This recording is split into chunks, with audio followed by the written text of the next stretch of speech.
एक breaking news समोर येतेय। त्र्यंबकेश्वर मध्ये पत्रकारांना बेदम मारहाण करण्यात आली आहे। स्वामी समर्थ केंद्र जवळील गाड्यांच्या प्रवेशाची पावती घेणाऱ्या लोकांकडून ही मारहाण झाल्याची माहिती कळतेय। 3 ते 4 पत्रकार जखमी झालेत, तर एक पत्रकार गंभीर जखमी यामध्ये झालाय। त्र्यंबकेश्वरच्या शासकीय रुग्णालयामध्ये जखमींवर उपचार सुरू आहेत, तर पोलिसांकडून या सगळ्या घटनेचा तपास केला जातोय। थेट जाऊयात आपले प्रतिनिधी लक्ष्मण घाटोळ यांच्याकडे। लक्ष्मण, काय सगळं प्रकरण? खरं तर अतिशय संतापजनक अशा स्वरूपाची ही घटना आहे। नाशिकच्या त्र्यंबकेश्वर येथे आखाडा परिषदेची बैठक होती आणि या बैठकीला नाशिकमधून काही पत्रकार वृत्तांकनासाठी जात होते। त्या ठिकाणी असलेल्या त्र्यंबक रोडवरील नाशिक ग्रामीण पोलीस दलाच्या हद्दीमध्ये स्वामी समर्थ केंद्राचा जो परिसर आहे त्या ठिकाणी एंट्री पास जो आहे तो घेतला जातो सामान्य नागरिकांकडून।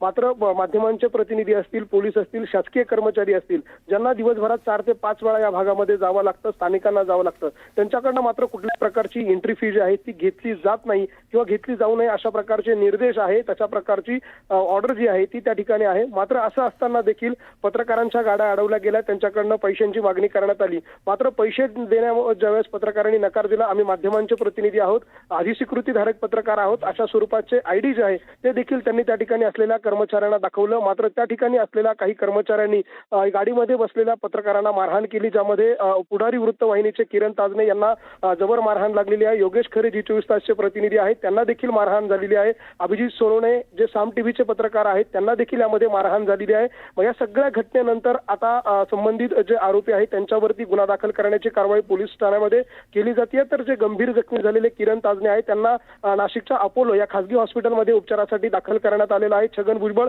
स्वतः आता हॉस्पिटलमध्ये पत्रकारांची भेट घेण्यासाठी गेलेले आहे। तर मंत्री गिरीश महाजन हे देखील आता जामनेरकडून नाशिकच्या दिशेने रवाना झालेले आहे। घटनेची माहिती घेऊन त्यांनी या सगळ्या प्रकरणामध्ये कठोर कारवाई करण्याचे आदेश जे आहे ते पोलीस प्रशासनाला दिलेले आहे। पोलिसांनी देखील या प्रकरणातल्या 3 आरोपींना तातडीने अटक केलेली आहे। सूत्रांकडून जी माहिती मिळते त्या माहितीनुसार ज्या व्यक्तीला हे कंत्राट देण्यात आलेलं होतं तो काही दिवसांपूर्वीच सेंट्रल जेलमधून सुटलेला आहे। त्याच्यावर गंभीर स्वरूपाचे गुन्हे दाखल आहे। अशा स्वरूपाचा गुन्हेगारी पार्श्वभूमी असलेला तो कंत्राटदार आहे। त्याचेच हे नातेवाईक आणि त्याचेच ते कर्मचारी आहेत, ते सुद्धा गुन्हेगारी पार्श्वभूमीचं असल्याचं समजतंय। त्यामुळे गुन्हेगारी पार्श्वभूमी असलेल्या व्यक्तीला अशा पद्धतीचं कंत्राट दिलं जातं आणि त्यातून भाविकांना यापूर्वी मारहाण झाल्याचं आपण पाहिलेलं होतं। मात्र आता थेट पत्रकारांवरती हल्ला करण्याची मजल जी आहे ती या गुन्हेगारी पार्श्वभूमीच्या लोकांची आणि ठेकेदारांच्या कर्मचाऱ्यांची गेल्यामुळे नाशिकच्या ग्रामीण भागातील कायदा सुव्यवस्थेचा प्रश्न निर्माण झालेला आहे। आता पत्रकार संघटनांकडून देखील या प्रकरणामध्ये कठोर कारवाईची मागणी केली जाते। स्वतः मुख्यमंत्र्यांनी देखील या प्रकरणाची गंभीर दखल घेतलेली आहे आणि कठोर कारवाईचे